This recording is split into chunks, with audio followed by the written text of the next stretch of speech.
So this is pretty wild. Recently, the Trump administration announced through the Department of Education that they will be investigating Princeton University for possible violations of the Civil Rights Act. The reason why they say they're doing the investigation is because Princeton's president, earlier this summer, made a statement saying that basically Princeton University has a problem with racism. Of course, Princeton University's president probably didn't mean racism in the same sense most people would think about it. Racial discrimination, segregation, denying people opportunities due to the color of their skin. He probably meant in the more kind of ephemeral sense of racism, the way that some people on the woke left talk about it in terms of just there's inequality, there's still too much prejudice, so on and so forth. However, the Department of Education interpreted this as an admission of guilt of racial discrimination, because that is illegal under the Civil Rights Act, and if you receive federal dollars, as Princeton does, you're not supposed to be doing that. So they almost took his statement more literally when he made a statement more metaphorically. I thought it was really interesting because it was they're basically calling his bluff. Clarify that not only did they say that they were racist, that Princeton was a racist institution, but that racist assumptions are embedded in structures of the university itself. So very profoundly, inherently, fundamentally racist. We should actually also mention a big part of the fuel behind the online controversy of this was a tweet from Barry Weiss. That was not a very overly complicated or verbose tweet. She literally just posted the article and just said "delicious," quote unquote, which just triggered so many people online. And so many of the responses to both the story and also Barry's tweet were basically defending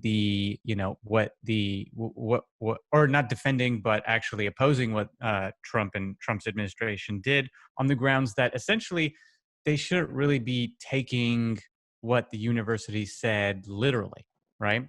They shouldn't be taking it seriously. And so the question here is, how is the government really supposed to respond to this sort of thing, right? I mean, are they supposed to read it in these sort of like metaphorical, critical theory, academic sense, or are they supposed to, take these types of statements seriously and literally? It's this tension between, let's be honest, it's a good troll, right? I mean, it's a really good troll, this sort of thing, but like, it is sort of a landmine also in terms of, or I should say a minefield in terms of, this is the government sort of imposing a cost on speech, right?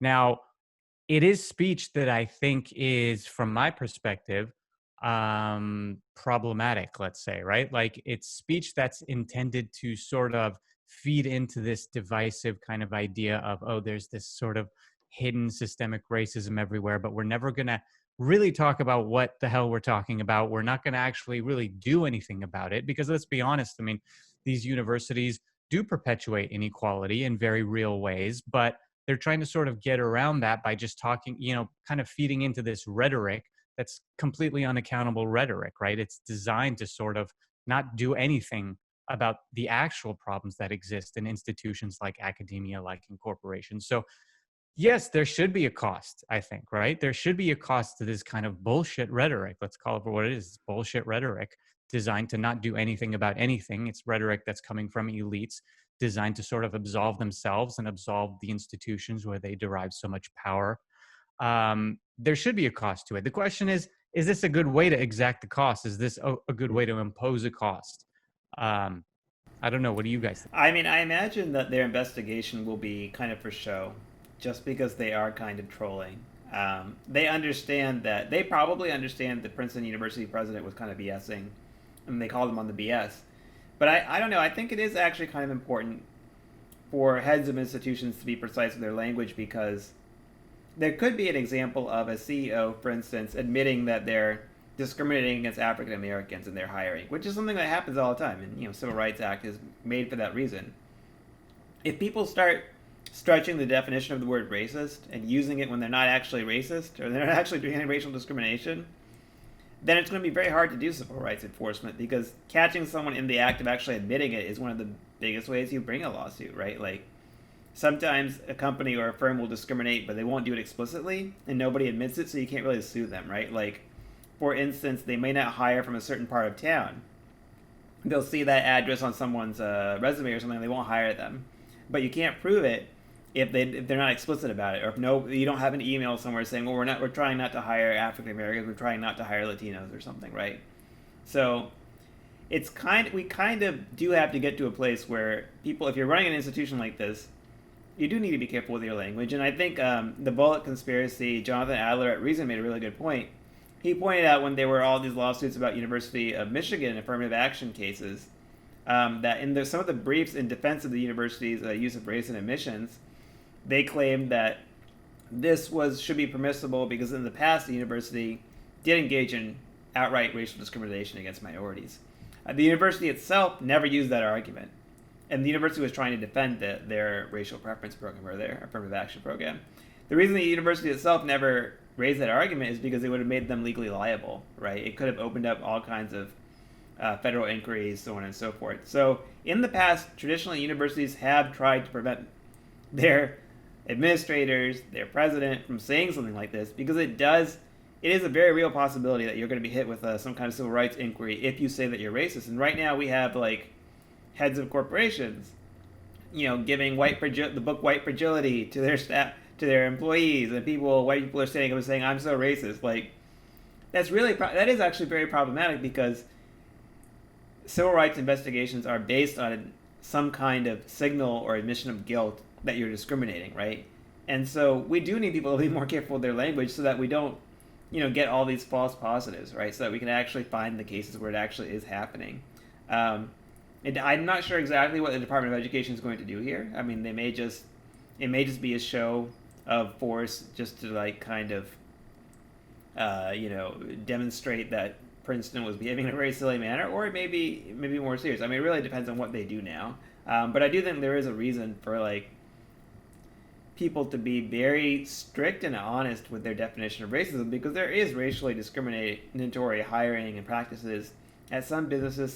Probably some universities have also engaged in this, and we need to be able to find out when that's really happening. So if someone's using it as like a metaphor, it kind of screws up our ability to do that. Well, the thing that I think the thing that is so, in Barry's words, delicious about the irony of this investigation and the response to it from liberals, is that it so perfectly exposes the vacuousness of the deliberate vacuousness of these kinds of expressions of one's inner bigotry, because everybody knows that this language is not supposed to be taken seriously.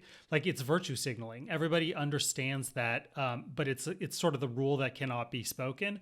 It reminds me of, all the noise that's been made over hiring more BIPOC reporters, POC reporters, whatever, but at digital outlets across the country, by white journalists who are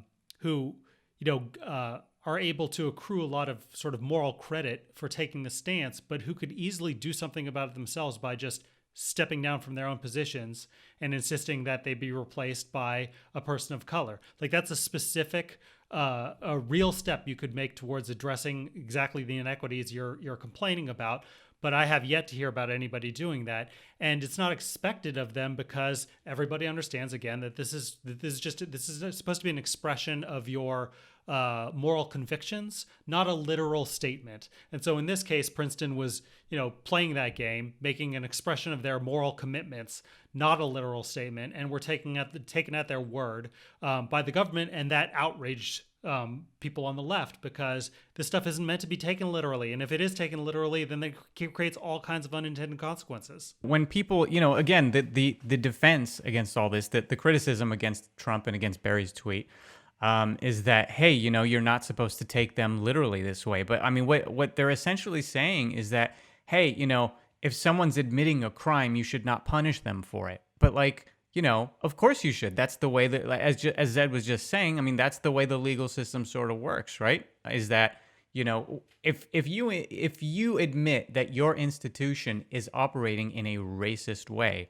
that's essentially admitting to a crime, right? And when people admit to a crime, you have to actually pursue that, right? And so, Well, I think one analogy would be if Princeton's president said, we are a university that's unwelcome for women, or we're systematically sexist, or, we have a rape culture here at Princeton. I think that the federal government would be well within its rights. In fact, they probably should be encouraged to do a Title IX investigation of Princeton. And there are Title IX investigations of institutions all the time around these reasons. And that's generally why, until very recently in American history, I don't think you had heads of institutions saying this kind of stuff regularly. It would be considered a huge legal liability to say it. And I think for good reason, because there is such a thing as racial discrimination, and there is such a thing as sexist discrimination. And the government should investigate it if it happens. If the New York Police Department said, we have, the police chief said, upon reflection, we've discovered that we have a deep embedded problem of racial bias within the very structure of our police department. Would liberals be complaining if the federal government then, put them under trusteeship and did a federal consent decree? It seems like that's the remedy, right? If you're admitting that you have racial prejudice among your police officers, which results in which could result in violence towards Black and brown civilians, the remedy is an investigation by the federal government. But with Princeton, it's different. With these higher education institutions, it's somehow different. Well, it's really interesting because Princeton did issue a reply to the federal government. And in their reply, they basically were like, we didn't really mean it. Like, we're fully complying with all this non-discrimination laws, blah, blah, blah. We're going to continue to speak about systematic racism or whatever. They didn't say that they were racist. But, it is, I don't know what the federal government's going to do beyond, requesting a bunch of emails or looking at some administrators or whatever. But, yeah, I do think that they're probably, if you call the police and you confess to a crime, or you say something's happening, you call 911, police have to come look, right? And, the best defense of Princeton is that they didn't really mean it, so the federal government shouldn't do anything. But we need people who run institutions that are subject to the Civil Rights Act, which is most of them in America, and who get federal dollars, to be honest, right? They need to be very precise in their language, and they need to be honest. And the reason why is because there are times when there'd be real bias, either racial bias, gender bias. And by the way, there's another wrinkle here, which is that Princeton has also come under scrutiny for their admissions. Some people have alleged that they have anti-Asian bias in admissions. That may be real as well. There may actually be some systematic racism at Princeton, but you have to prove it, right? And you have to be very precise in what you're talking about. You stretch the definition of crimes out to anything where everything's a crime, then the government has to investigate everything, right? Instead of investigating very precise particular acts such as racial discrimination. So, it's trolling, but it's kind of trolling for a purpose. So yeah, I guess I'm kind of meh on it, I guess. It's kind of one of those red button memes, right? Which button do you press here? I mean, there's a sort of a larger story here too about how I think a lot of our elite institutions are just becoming extremely online, right? Like they're adopting this culture online, and it's sort of letting down their guard in a way. That, as you were just saying, traditionally, usually these institutions, these universities are smarter about this sort of thing, right? Like they've traditionally shied away from making statements like this because they've got good lawyers telling them don't do this because this opens you up. But I think more and more as culture, not just online culture, but in general, this liberal culture starts to seep in to this kind of small class of people that, the professional class at these, academia and media and stuff, it becomes so normal to talk this way that I think people's guards are sort of, getting, they're letting their guards down a bit and sort of forgetting what these words imply, and the consequences, right? I mean, we're seeing so many, old mainline institutions just start to kind of employ rhetoric that they never did before, right? I mean, we see the ACLU I think for me, that's one of the main examples lately is seeing the ACLU tweet out things that, about things that they never talked about before. Just kind of like using language about things and rhetoric that's just kind of foreign to the way that organization has been kind of operating for decades now. And it's not just them. I don't want to just single them out, but it's just this online culture that's starting to kind of seep into the way all these kind of organizations and institutions operate. And it's going to kind of clash with reality every now and then, like it is right now. Well, it's sort of like there's two different economies at work here. There's this sort of like symbolic marketplace of where virtue is rewarded and vice is castigated, prejudice is castigated, and there's this, the whole sort of cultural milieu of the online world and of university campus culture, and then there's the sort of the economy of actual real laws around discrimination, and it's like this is a case where the two are colliding. It's like, Princeton, the president of Princeton clearly wasn't addressing sort of the stakeholders in the marketplace of the real, actual, real world with its legal consequences and its legal rules. It was supposed to be an offering in this sort of much more abstract, amorphous economy of sort of cultural validation and cultural appropriation. And so the beautiful thing about this troll from the DOJ is that, it's just a very deliberate sort of move to conflate those two worlds and to draw actual real consequences from one for what was supposed to be an empty gesture in the other. Hi, this is Zed. If you like our show, please help us keep it going by becoming a patron at patreon.com/thebackchannel. Thanks.